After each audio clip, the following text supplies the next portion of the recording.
በስመ አብ ወወልድ ወመንፈስ ቅዱስ አሐዱ አምላክ አሜን። የተወደዳችሁ የተባረካችሁ በጌታችን በኢየሱስ ክርስቶስ ሰማያዊ በሆነው ስፍራ መንፈሳዊ በሆነ በረከት የተባረካችሁ በጌታ በእግዚአብሔር አብ ልጆች ተብላችሁ ተጠራችሁ በመንፈስ ቅዱስ በጰራቅሊጦስ ማኅተም ታትመን ሀብተ ወልድ ስመ ክርስትናን የተቀበላችሁ እግዚአብሔር ልጆች ሆይ ሁላችሁ እንደምን ቆያችሁ? ሁሉን የሚችል አምላክ ጌታ ክብር ምስጋና ይገባዋል።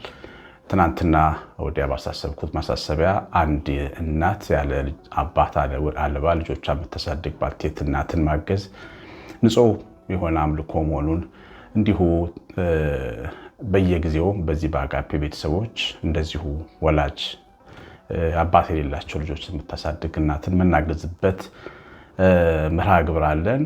ትናንትና ወዲያም ተናግሬ ነበር። ሁለት እናቶች የሚወስዳቸው ሲያስፈልጋል። አንድ ቤተሰብን ሲወስድ 50 ሺህ ብር ያክል መክፈል ከቻለ ለአመት ምሳቃ መቋጠሪያ አንዲት እናት ታገኛለች ማለት ነው። በዚህ መንገድ አንድ ቤተሰብን የሚይዝበት ነው። ሁለት እናቶች ነበሩ። አንድ እህታችን ከጀርመን ጀርመን መሰለኝ ያለችው ወስዳለች።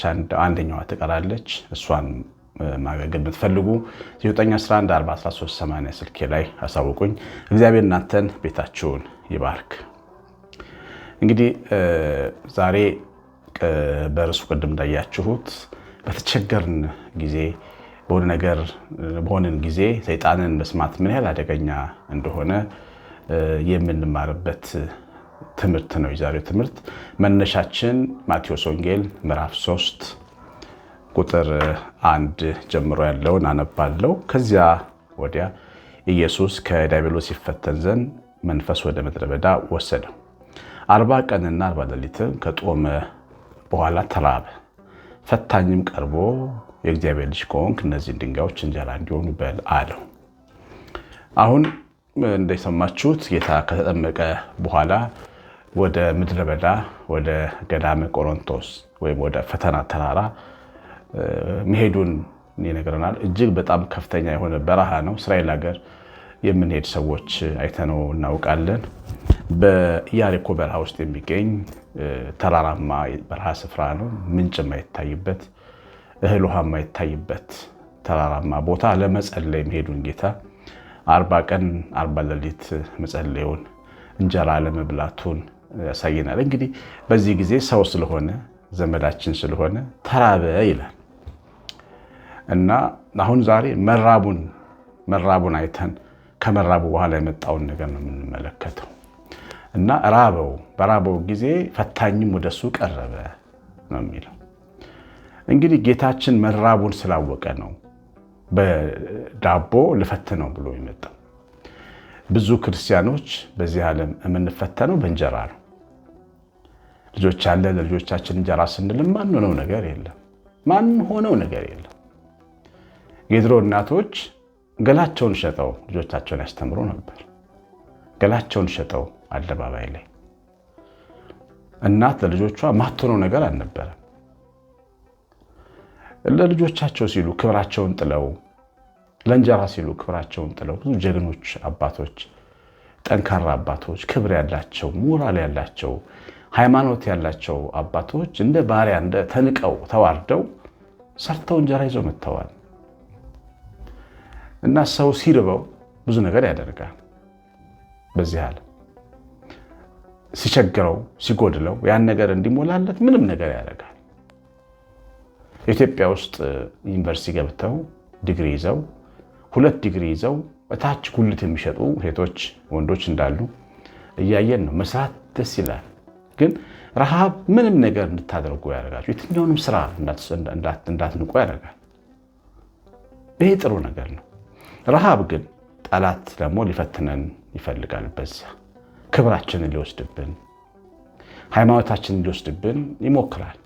አሁን ሴቶች ስራ ስታጡ፣ ባል ስታጡ፣ መሄጃ ስታጡ፣ እናት ስትሰለቻችሁ፣ አባት ሲሰለቻችሁ ለምንድን ነው እኔ ሙስሊም አግብቼ ማልገላገለው ስላላችሁ ሙስሊም ባል ደጃችሁ ላይ መጥቶ ይቆማል።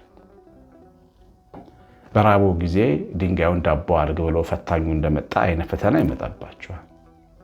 ያ ሙስሊም ደግሞ መሄጃ እንደሌለሽ ስለሚያውቅ ማተምሽን በጥሰሽ ክርስቶስሽን ክደሽ ቤቱ እንድትገቢ ያደርግሻል። ከዚያ በኋላ ግን ውርደትና ንቀት ነው የሚጠብቅሽ።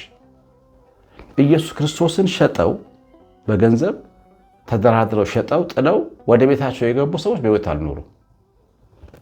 የአስቆሮቱን ሰው ይሁዳ ማየት በቂ ነው። ግን ያስመስላል። ችግርም ደግሞ ይህን ነገር ይገፋል።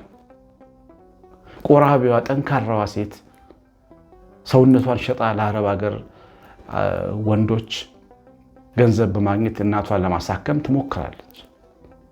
እውነት ነው የሚመስለው፣ ትክክል ይመስላል። ግን መጠንቀቅ ያስፈልጋል። አያችሁ፣ ጌታ ኢየሱስ አላረገማ። በራበው ጊዜ ድንጋይን ዳቦ አድርጎ አልበላም። ማድረግ እኮ ይችላል። የእግዚአብሔር ልጅነቱን ለማረጋገጥ አስማት አልሰራም። ችግር ነበረ፣ ረሃብ ነበረ፣ በዛ ተራራ ላይ ፈተና ነበረ። ለፈተና ግን እጅ አልሰጠም። እጅ ሳይሰጥ ይታለፋል ነው። ጠንካራ ሆኖ በመንፈስ ቅዱስ አቅም በርትቶ ማለፍ ይቻላል። ግድ ራስን ማዋረድ አይገባም። ሃይማኖትን መካድ፣ ክርስቶስን መካድ፣ ክብርን ጥሎ መኖር አይገባም። እግዚአብሔር ቀን ያመጣል፣ በር ይከፍታል። በቸገረን ጊዜ ደጃችን ላይ የሚቆም ፈተና ብዙ ነው። በቸገራቸው ጊዜ ብዙ ወጣት ወንዶች ኢትዮጵያ ውስጥ አዝናለሁ ይህን ስናገር ምንድነው አካላቸውን ሸጠው ወንድነታቸውን ገበያ ላይ አውጥተው የሚኖሩ በሶሻል ሚዲያ ራሳቸውን የሚሸጡ በጣም ብዙ ወጣቶች አሉ። ለምን ስትላኩ ስራ የለም ነው የሚሉት። የገቡበት ዓለም ግን በቀላሉ የሚወጣበት ዓለም አይደለም። የገቡበት ዓለም ሰው የሚሆኑበት ዓለም አይደለም። ቤተሰብ መስርተው አባት ሆነው ባል ሆነው ጥሩ ልጅ ሆነው ጥሩ ወንድም ሆነው መኖር የሚያስችላል። ሞራል ነው የሚበላው፣ ውስጥ ነው የሚደቀው። ከዛ በኋላ ከዛ ላይ መመለስ የእግዚአብሔርን ቃል አውቆ ምህረቱን አውቆ ንስሐ ገብቶ ካልበረቱ በስተቀር ያ መንገድ ቀላል መንገድ አይደለም እና ድንጋይን ዳቦ አድርጎ ሲያመጣልን ጠላት ሊመስለን ይችላል። ለጊዜው እርቦናል፣ ጠምቶናል።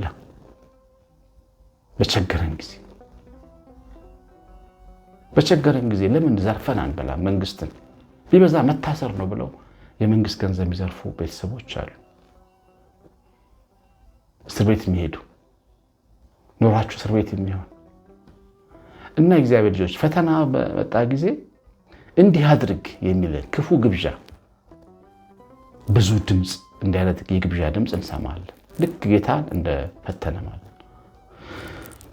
እና በጣም ጠንቃቆች መሆን አለብን በውሳኔያችን። ይሄ ብቻ ደግሞ አይደለም። የእግዚአብሔር ልጆች ሐሳባችን ውስጥ የሚመጣ ደግሞ ፈተና አለ። በራበን ጊዜ እግዚአብሔር አምላክ ከሆነ የሚለው የእግዚአብሔር ልጅ ከሆንክ የሚለው ጥያቄ ከባድ ሙቃሽ ጥያቄ ነው። ለምን እኛም የእግዚአብሔር ልጆች ነና በአባታችን መንግስት እንድንኖርልን ለምን ትራባለህ ይለናል። አባት ልጁን ያስርባል ወይ ብሎ ይፈላሰፍብሃል።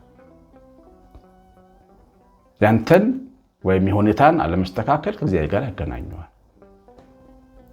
አባትነቱ ላይ እንድታምጽ ያበረታታል። በጣም ብዙ ልጆች አሉ ከግቢ ውጪ በግቢ ውስጥ የሚያድጉ ቤተሰቦቻቸው ላይ የሚያድጉ ልጆችን አመፀኛ አድርገው የሚያስተምሩ፣ አባታቸው እንደታለሉ እናታቸው እንደታለሉ የሚያስተምሩ። እንደዚህ ሆኖ ጠላት የሚሰራው እግዚአብሔርን እንድንጠራጠረው የእግዚአብሔር ልጅ ነኝ በእርግጥ እንድንል እርግፍ አድርገን መስቀሉን ጠምጥለን እንድንሄድ ከቤተክርስቲያን እንድንወጣ ከፍተኛ ግፊት በውስጣችን ደግሞ ይፈጥርብናል። በቸገረን ጊዜ ምን ያደርግልኛል መንፈሳዊ ነገር እንላለን።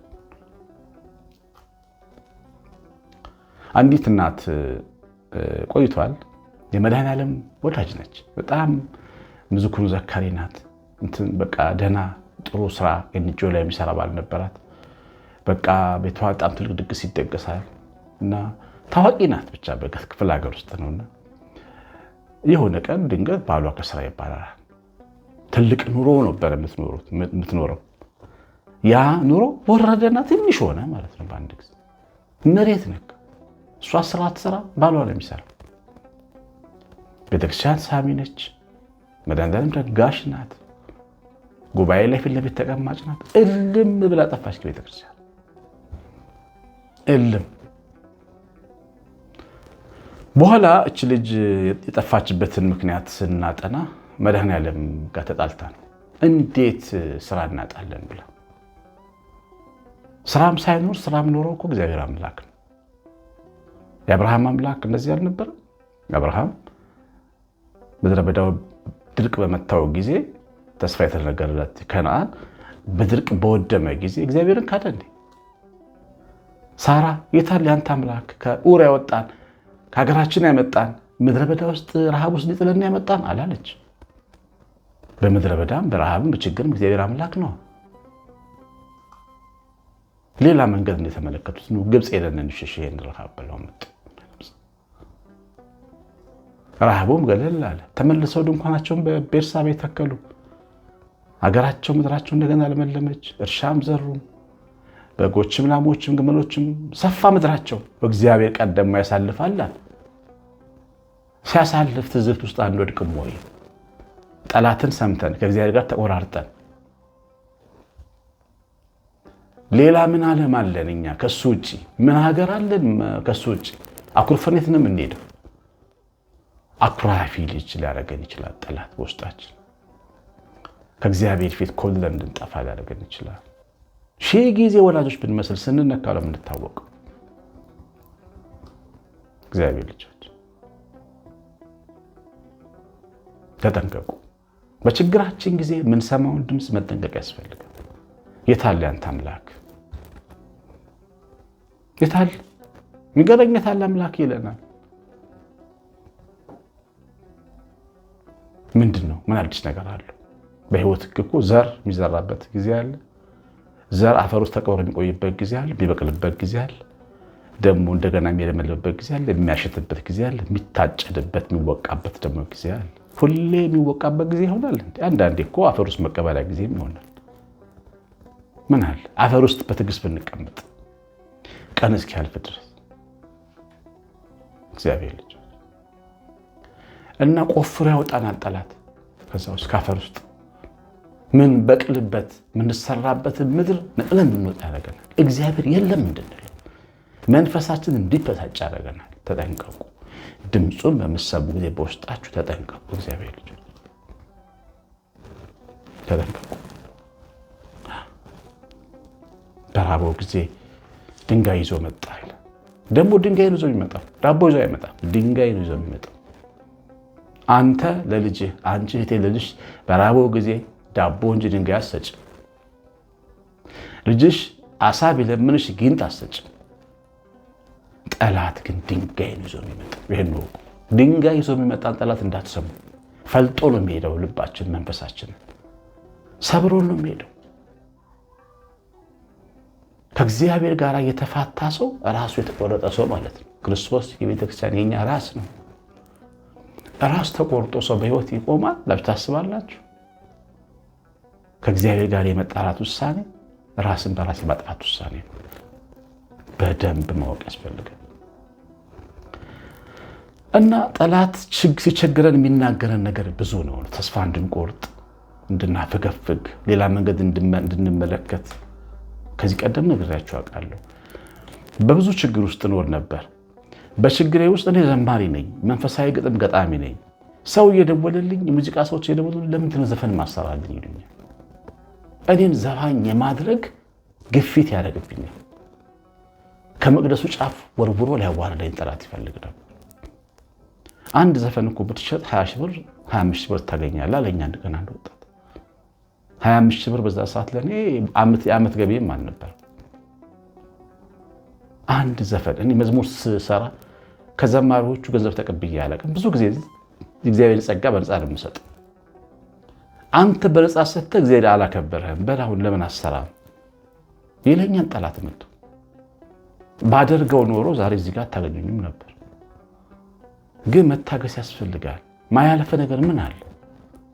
የውሸት እኮ ንጋት የለም። የውሸት ንጋት የሚባል የለም። ከነጋ ነጋ ነው በቃ። እግዚአብሔር የውሸት ፀሐይ አያወጣም። ጨለማ ሲያልፍ የእውነት ብርሃን ነው የሚመጣ። በፍጹም የማይለወጥ ብርሃን ነው የሚመጣ። የእውነት መለወጥ፣ የእውነት ጉብኝት ይመጣል ለኛ። ስለዚህ በክፉ ቀን፣ በመከራ በችግር ቀን ጠላትን እየሰማ እንዳንሰናከል ከአምላካችን ጋር እንዳንጣላ መጠንቀቅ ይገባናል። እግዚአብሔር ዛሬ ይሄንን ተናግሮናል።